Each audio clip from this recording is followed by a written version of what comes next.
ഇന്ത്യയിൽ എവിടെയെങ്കിലും അധികാരം കൈയാളിയ കമ്മ്യൂണിസ്റ്റുകാർ ആ പദവി വിട്ടിറങ്ങിയ ശേഷം ഒരു മൊട്ടുസൂചിയെങ്കിലും മോഷ്ടിച്ചിട്ടാണ് ഇറങ്ങുന്നത് എന്ന് കേരളം ഒഴികെ എവിടെയെങ്കിലും ആരെങ്കിലും ആരോപിച്ചതായി കേട്ടിട്ടുണ്ടോ എന്ന കിടിലൻ ചോദ്യവുമായി പ്രമുഖ മാധ്യമ പ്രവർത്തകനും കമ്മ്യൂണിസ്റ്റ് സൈദ്ധാന്തികനുമായ ജി ശക്തിധരൻ. 32 വർഷം തുടർച്ചയായി അധികാരം കൈയാളാനുള്ള ഭാഗ്യം പിണറായി വിജയനാണ് ഉണ്ടായത് എങ്കിൽ അയാളുടെ കുടുംബത്തിന്റെ ഇന്നത്തെ അവസ്ഥ ഒന്ന് സങ്കല്പിക്കാനാവുമോ എന്നാണ് ഏറ്റവും പുതിയ ഫേസ്ബുക്ക് കുറിപ്പിൽ ശക്തിധരൻ പരിഹാസ രൂപേണ ചോദിക്കുന്നത്. ഒരു ജോൺ ബ്രിട്ടാസിനെ ഇത്രയും ചുരുങ്ങിയ കാലം കയ്യിൽ വെച്ചുകൊണ്ട് ഇത്രയൊക്കെ നേടാമെങ്കിൽ 32 വർഷം അധികാരം കൈയാളിയിരുന്നു എങ്കിൽ ഈ കുടുംബം ഇപ്പോൾ ആകാശം മുട്ടില്ലേ എന്നാണ് ശക്തിധരൻ അത്ഭുതം കൊള്ളുന്നത്. 44 തവണ ഒരു കുംഭകോണ കേസിന്റെ വിസ്താരം സുപ്രീം കോടതിയിൽ മാറ്റിവെക്കപ്പെടാൻ, ശതകോടികളുടെ കുംഭകോണ കേസുകളിൽ ഒന്നിൽ പോലും നിയമത്തെ അതിന്റെ വഴിക്ക് പോകാൻ അനുവദിക്കാതെ കൂച്ചുവിലങ്ങിട്ട് നിർത്താൻ മറ്റാർക്കാണ് കഴിയുക? മാത്രവുമല്ല, കെജ്രിവാൾ, ഷിബു സോറൻ തുടങ്ങിയ വമ്പൻ മുഖ്യമന്ത്രിമാർ പോലും ജയിലറകളിൽ കിടന്ന് നരകയാതന അനുഭവിച്ചപ്പോൾ എന്തേ ആ കഠോര നിയമം പിണറായി വിജയനെയും ആ കളങ്കിത കുടുംബത്തെയും തൊട്ടില്ല? മാത്രമല്ല, എത്ര ഉമ്മ കൊടുത്ത് ദിവസവും ആനന്ദിപ്പിക്കുന്നു. 32 വർഷം അധികാരത്തിലിരുന്ന ബംഗാളിലെ ഭരണത്തിൽ ഏതെങ്കിലും CPM മുഖ്യമന്ത്രി ഗൾഫിൽ നിന്നെത്തിയ ഏതെങ്കിലും ഒരു രാജാവിന് ആമാടപ്പെട്ടികളിൽ പവിഴവും സ്വർണവും മറ്റും കൊടുത്തുവിട്ടത് നിങ്ങൾ കേട്ടിട്ടുണ്ടോ? അതല്ലേ അതിബുദ്ധിമാനായ ബാലൻ ചോദിച്ചത്. ബുദ്ധിസ്ഥിരതയുള്ള ഏതെങ്കിലും ഒരാൾ പറയുമോ ഗൾഫിലേക്ക് സ്വർണം കടത്തുമെന്ന്? എന്താ ബാല, അവിടെ സ്വർണം കണ്ട പുളിക്കുമോ? ഇതിനെയാണ് രാഷ്ട്രീയത്തിലെ പാലം എന്ന് വിളിക്കുന്നത്. അങ്ങോട്ടും ഇങ്ങോട്ടും ഇടാം.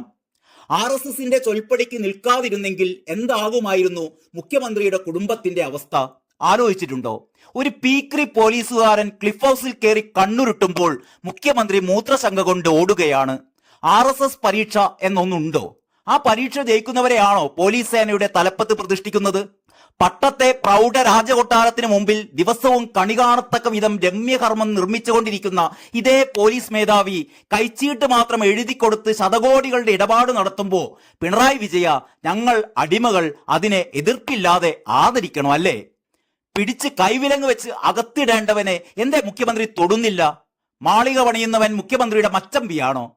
സെക്രട്ടേറിയറ്റ് റാം മാധവൻ എഴുതി കൊടുക്കണമെന്ന് പറഞ്ഞാൽ അതും ചെയ്യും ഈ മുഖ്യമന്ത്രി. അതല്ലേ തുടർഭരണം കിട്ടാൻ മിസ്റ്റർ M ആവശ്യപ്പെട്ടപ്പോൾ ചെയ്തത്? ഖജനാവിൽ എത്ര കോടികളാണ് ആവിയായി പോയത്? അച്ചിയുടെ വീട്ടിൽ നിന്ന് എടുത്തുകൊണ്ട് വന്നത് എന്ന് വിചാരിച്ചിട്ടാണോ ഇതൊക്കെ RSS മേധാവികൾക്ക് തീരെഴുതി കൊടുത്തത്? ചെങ്കടിക്കൊപ്പം പരസ്യമായി RSS നാട്ടിയിരിക്കുന്ന കൊടിമരത്തിന്റെ വക്കിൽ പോലും തൊടാൻ ഇത്ര വിവാദങ്ങൾ ഉണ്ടായിട്ട് മുഖ്യമന്ത്രിക്ക് ധൈര്യമില്ലല്ലോ. സെക്രട്ടേറിയറ്റിലേക്ക് കയറുമ്പോൾ തന്നെ RSS കിങ്കറിനെ മുഖ്യമന്ത്രി സല്യൂട്ട് ചെയ്യുന്നുണ്ടോ എന്നാണ് ഇപ്പോൾ സംശയം. RSS നേതാക്കളെ അത്ര ഭയമാണ് മുഖ്യമന്ത്രിക്ക്.